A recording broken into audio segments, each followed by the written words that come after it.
poignant for the small Derbyshire village of Iam.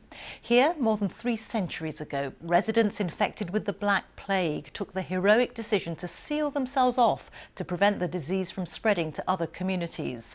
Hundreds died, but as Fergal Keen reports, their legacy is inspiring Iam's response to the coronavirus.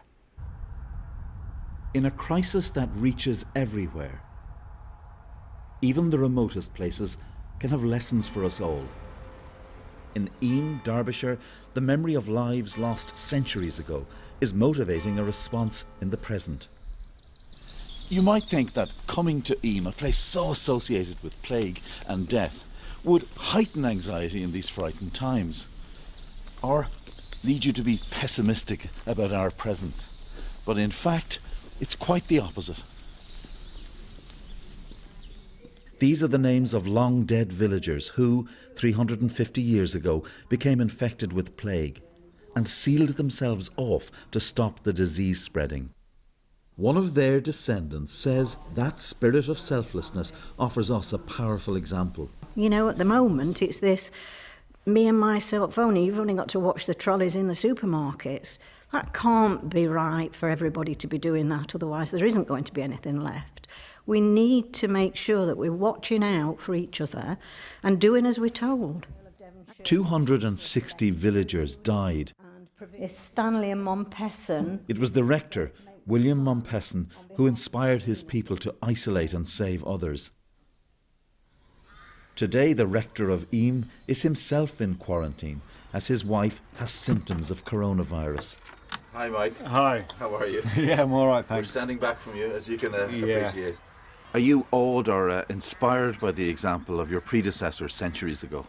Often when I've walked through church and seen his name on the rector's board, I thought, I wonder what would happen if it happened today and how I would measure up. And I guess I'm finding that one out now. Reverend Gilbert relies on social media to direct the parish response. Already we've had lovely acts of kindness, of people collecting things, of people supporting. There's the hedgehogs, that's it.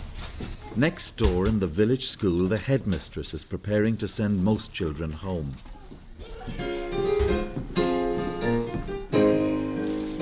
Iam School will stay open for the children of key workers in the health and emergency services. It is a time of painful choices. Una Gilbertson's elderly father lived with her family, but she sent him back to his own home, fearful she might carry germs from school to him. I had to choose between him and my family and coming to work, and obviously there's a huge worry about where those germs are coming from, and I felt that he was safer somewhere else so that I could carry on coming to school.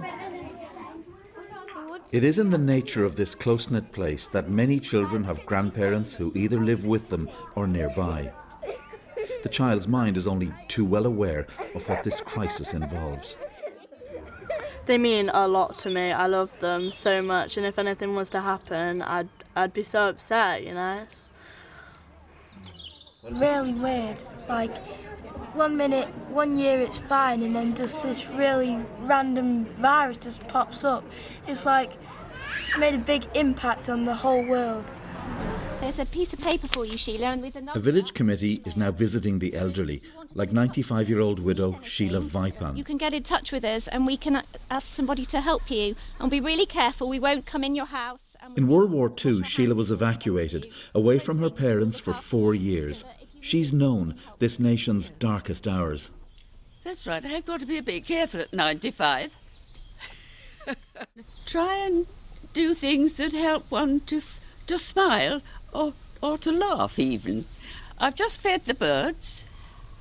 Yes, I must keep them happy. Here, they're determined not just to endure this crisis, but with humanity to transcend it.